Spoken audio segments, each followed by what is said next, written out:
called The Wonders of Technicolor, and this was programmed to accompany our current exhibition, Color in Motion, Chromatic Explorations of Cinema, which is currently on view on our 4th floor. Color in Motion is among more than 70 exhibitions and programs presented as part of PST Art, Art and Science Collide. PST Art is presented by Getty. Though this series and this screening series showcases one of the color processes with the greatest name recognition in the history of cinema, the exhibition on the 4th floor through 6 different galleries allows visitors to encounter stories that represent the use of color in various forms of filmic expression. Color is an integral part of the cinematic experience, and for more than a century, filmmakers around the world have used color to shape narratives, create mood, elicit emotion, and establish time and location. Whether subtle or spectacular, film color brings art and science together in ways that captivate and inspire. The desire to bring color to screen is as old as cinema itself, and as early as the 1890s, many black and white films were individually colored by hand. If you've seen the exhibition, you will see some of these on view in our hand-tinted display.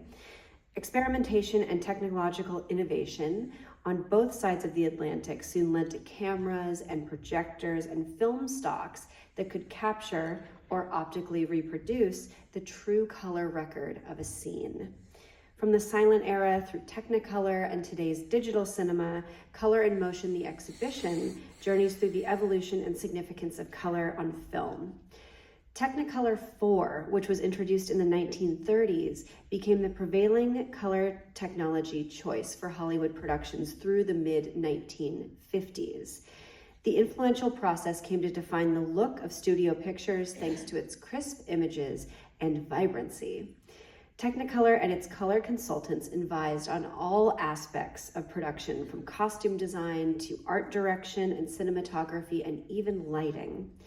Even later pictures shot on color film stock, such as Eastman, including the film tonight, Cabaret, would often be printed in glorious Technicolor. And in the case of Cabaret, in IB Technicolor or imbibation Technicolor, which is a process that allows the use of dyes that are more stable and permanent than those formed in ordinary chromogenic color printed on film stock.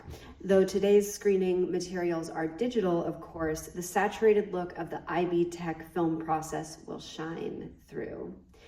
In Bob Fosse's celebrated movie musical, purple is the rich color used to depict the decadent Weimar era in Berlin.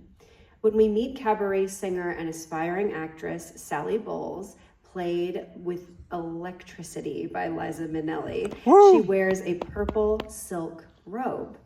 Purple is Sally's color throughout the film, representing her indulgent lifestyle and her desire to one day become Hollywood royalty. Some of us may be aware purple is sort of, at least in the West, signifies a regalness or royalty. And so one of the costumes worn by Liza Minnelli as Sally, designed by costume designer Charlotte Fleming in nylon, silk, rayon, and polyester, is currently on view in the Color as Character Gallery in Color in Motion, on loan from the collection of motion picture costume design and Larry McQueen. So if you have not yet seen Color in Motion, or if you skipped over that in our Color as Character exhibition, enjoy tonight's film and then come back and see Color in Motion and one of the costumes worn by Liza Minnelli in the film on our 4th floor. This second feature from director-choreographer Bob Fosse received 10 Academy Award nominations, including Best Picture, and won 8 of them, including art direction, cinematography, film editing, adapted score, sound. Fosse won one for direction. Joel Grey won an Oscar for his unforgettable performance as the Master of Ceremonies, and Liza Minnelli won for her dynamic performance as Sally. Roger Ebert said in his contemporaneous review of the film, "This is no ordinary musical. Part of its success comes because it doesn't fall for the old cliche that musicals have to make you happy.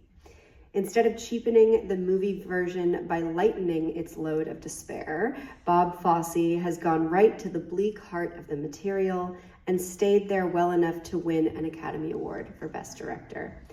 And the New York Times in February of 1972 said of Cabaret that it, quote, is one of those immensely gratifying, imperfect works in which from beginning to end you can literally feel a movie coming to life.